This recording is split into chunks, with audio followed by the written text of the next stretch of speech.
안녕하세요. 고려대학교 유철상입니다. 이번 시간에는 지구온난화의 원인하고 그 다음에 그 영향이 어떤 식으로 나타나게 되는지 하는 그 내용을 가지고 강의를 진행해 보도록 하겠습니다. 지구온난화의 원인은 당연히 온실효과입니다. 그래서 여러분들이 온실효과가 뭔지 잘 알고 계실 텐데 유리로 만든 온실 또는 비닐하우스 이런 데 들어가면 굉장히 따뜻합니다. 상대적으로 밖은 추워도 안은 굉장히 따뜻하게 유지되는 이런 효과를 온실효과라고 얘기를 하고, 그 옆에 있는 사진들처럼 우리가 인공적으로 만들어내는 그 기체들 중에 또는 자연적으로 있는 기체들 중에 이런 효과를 가지고 있는 기체들이 따로 있습니다. 이런 것들을 온실기체라고 얘기를 합니다. 우리가 알고 있는 것처럼 이산화탄소가 아주 대표적이죠. 근데 이제 일반적으로 얘기하면 4마이크로미터 이상의 흡수대를 가지고 있는 기체들은 이런 능력을 가지고 있다라고 얘기를 합니다. 메탄도 아주 중요하고 수증기도 굉장히 중요한 역할을 합니다. 기타 사실은 아주 강력한 온실 효과를 가지고 있는 기체들이 많습니다. 그럼에도 불구하고 이산화탄소 얘기를 꾸준히 하고 있는데 이산화탄소의 단위 질량당 온실 효과는 사실 타 기체에 비해서 아주 큰 건 아닌데, 대기 중에 이산화탄소의 양이 다른 온실 기체의 양보다 월등히 많습니다. 그래서 그 양을 고려해서 온실 효과를 고려하면 이산화탄소가 한 50% 이상을 차지합니다. 그러니까 이산화탄소를 줄기차게 얘기할 만하죠. 또 다른 이유는 이산화탄소가 우리가 사용하고 있는, 우리가 떼고 있는 이 화석연료하고 직접적으로 관련이 있기 때문입니다. 그래서 석탄이나 석유를 떼고 나면 그 부산물로 이산화탄소가 발생이 되고, 이게 온실 효과를 크게 일으켜서 지구온난화에 기여하고 있다라는 그 문제점 때문입니다. 그래서 우리하고 직접적으로 연결시키기 되게 쉽죠. 메탄도 굉장히 중요한 것으로 되어 있습니다. 근데 메탄은 최근까지는 이제 많이 언급을 안 하고 있었는데, 식물의 사체, 이런 썩을 때 나오는 게 이제 메탄입니다. 소가 트름할 때 나오는 것도 메탄이고요. 근데 메탄은 굉장히 강력한 온실 효과를 가지고 있어서 지구온난화로 동토층이 녹게 되면 메탄의 발생이 급격하게 나타날 것이다 라고 하는 예측들이 많이 있습니다. 그러면 이산화탄소가 지금까지 해왔던 온실 효과는 비교도 안 될 정도의 큰 변화가 나타날 수 있다라고도 합니다. 현재까지만으로 보면 인간이 여러 가지 활동으로 인해서 산업혁명 이후로 이산화탄소를 한 30% 증가시킨 거로 되어 있습니다. 30% 증가시켰고 지구 평균 온도는 대략 0.5에서 1.0 사이요 정도로 평균 한 0.75도 정도 올리지 않았나 이렇게 생각이 됩니다. 그래서 30%를 가지고 지구 평균 온도 한 0.75도 정도 올렸다 이렇게 생각을 할 수 있죠. 근데 현재 지구가 이렇게 발전하고 있는 산업 활동하고 있는 추세를 보면 앞으로 100년 이내에 예외 없이 이산화탄소 농도는 2배가 될 거라고 얘기를 합니다. 따라서 그냥 단순하게 생각해 보면 30% 정도 증가시켰는데 이 정도 문제가 발생을 한다. 그럼 앞으로 100%가 증가하게 되면 얼마나 큰 문제가 발생을 하겠느냐. 여러 측면에서. 이게 사실은 지구에 있는 우리가 우려하고 있는 가장 큰 대목이 됩니다.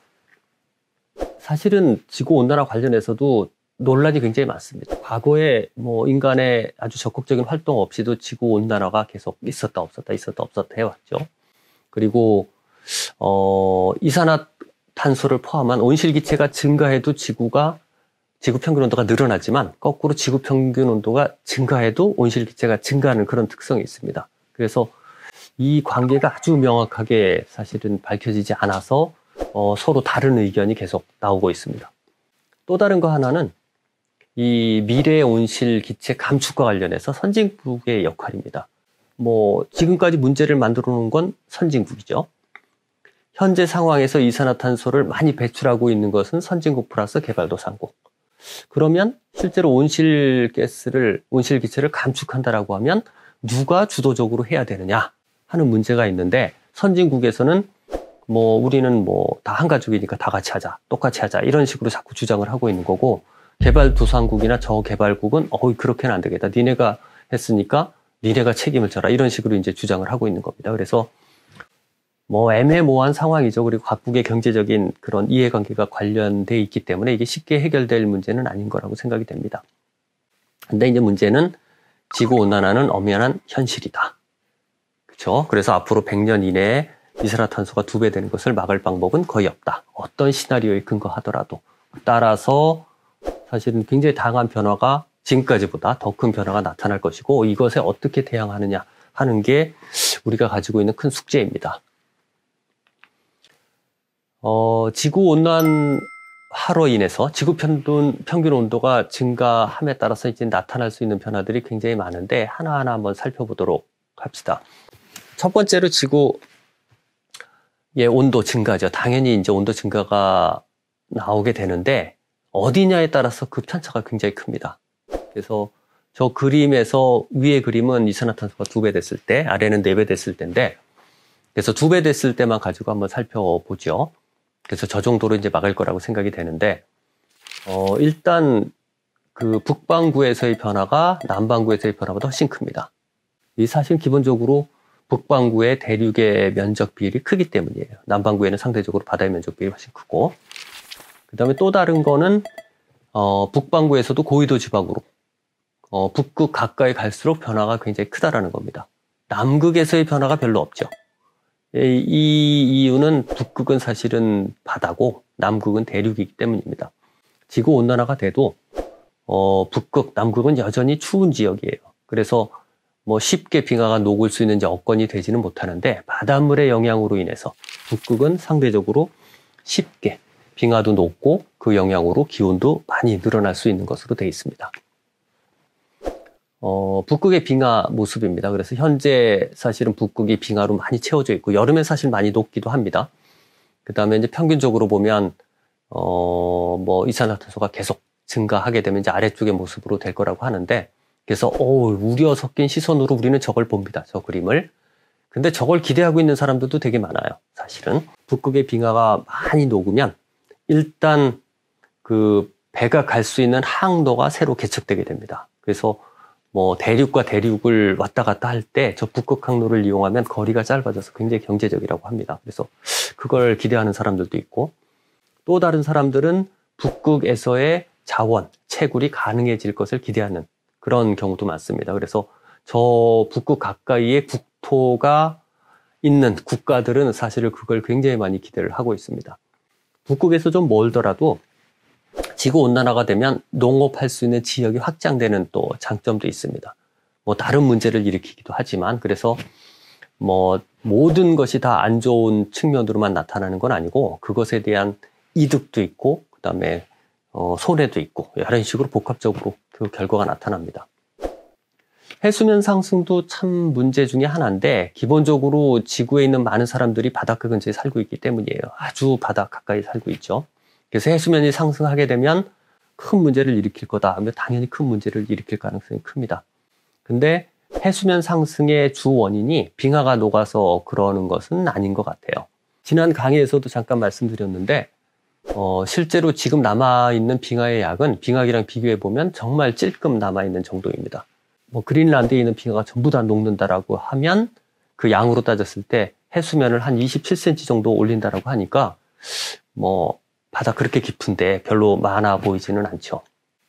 근데 해수면 상승은 사실은 그거보다 더 크게 나타나게 되는데 그 원인은 해수의 온도 증가입니다.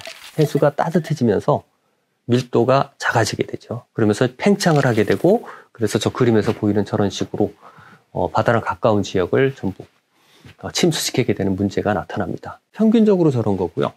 평균이 높아지게 되면 분산도 당연히 커지죠. 그래서 과거에는 상상도 할 수 없을 정도의 큰 파도가 만들어지게 되고 해일이 발생했을 경우에 큰 위험 요소가 됩니다. 그래서 저거 가지고 있는 큰 위험 중에 하나입니다.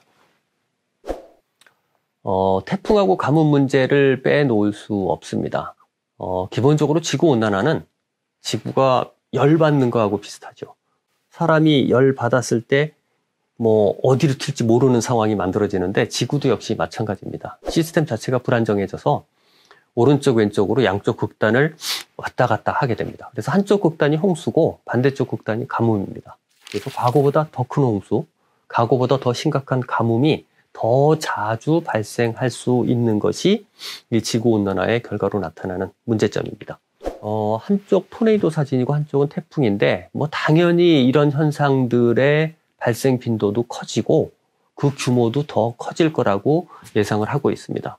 기본적으로 지구온난화가 되면 적도 부근의 잉여 에너지의 양은 훨씬 더 커질 것이고, 그죠? 그래서 그 잉여 에너지를 고위도 지방으로 보내려는 뭐 태풍과 같은 이런 메커니즘이 더 활발해질 수밖에 없어요. 그 활발해진다는 거는 결국 태풍의 개수 증가 또는 규모 증가 뭐 이런 것으로 결국 나타나게 되는 겁니다. 요 마지막 그림은 우리가 생각하는 거하고 좀 반대인데 결국은 이 지구온난화의 끝은 빙하기로 귀결되지 않을까 이런 추측들을 하고 있습니다. 그래서 뭐 이게 반드시 그렇게 된다라는 건 아니지만 과거 50만 년 동안의 그 기록을 보더라도 결국은 빙하기 간빙기가 반복되고 있었죠. 그래서 한쪽 방향으로만 지구온난화가 쭉 돼서 뭐 불지옥으로 갈 거라고 사람들이 생각을 하지는 않습니다. 그래서 지구온난화가 가속화되면 결국 빙하기의 도래를 촉진하게 되지 않을까, 그걸 가장 큰 우려로 하고 삼고 있습니다. 지구온난화에 따라서 지구에서 이런 일이 발생하는 가장 큰 원인은 뭐 당연히 지구가 공처럼 둥글기 때문입니다. 지구가 공처럼 둥글어서 태양 에너지를 지구가 받는데 상대적으로 적도 부근에 엄청나게 많이 받고 양극지방으로 갈수록 굉장히 작은 양을 받게 됩니다. 그래서 만일 저 에너지를 지구 전체로 골고루 퍼뜨려 주지 않으면 당연히 적도 부근은 불지옥이 되는 거고, 그 다음 극지방으로 갈수록 당연히 뭐 사람이 살 수 없는 얼음 지옥으로 될 수밖에 없습니다. 근데 지구가 가지고 있는 다양한 메커니즘 덕에 북극 근처에도 사람이 살고 적도 부근에도 많은 사람이 살고 있습니다. 그 메커니즘 중에 가장 대표적인 게 이제 바람입니다. 이 바람이 바람으로서의 역할만 하는 게 아니고 중요하게 에너지를 전달해 주는 역할을 합니다. 그래서 적도 부근의 잉여 에너지를 고위도 지방으로 전달해 주는 아주 중요한 역할을 하는 것 중에 하나가 바람입니다.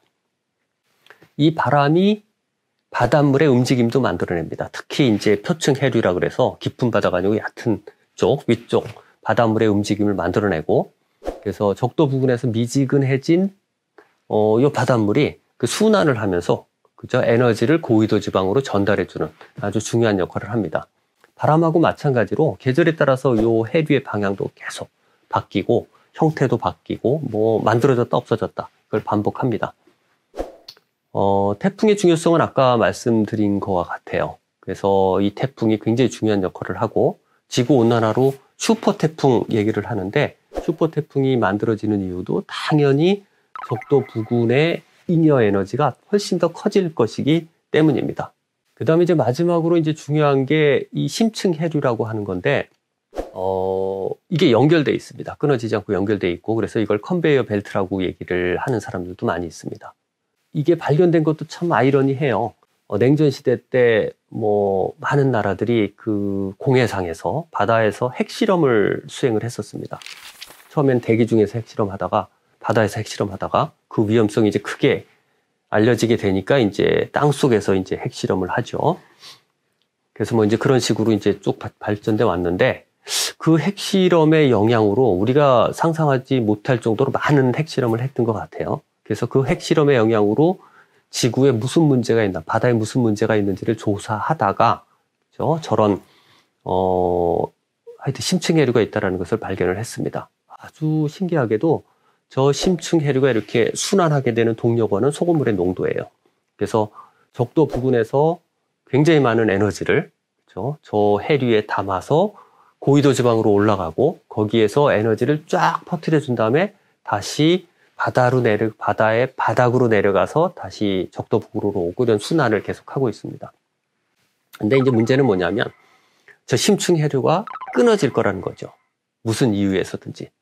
그래서 중요한 역할을, 저 심층 해류가 돌아가는 중요한 역할을 하는 부분이 오른쪽에 태평양이 아니고 대서양으로 짐작을 하고 있습니다.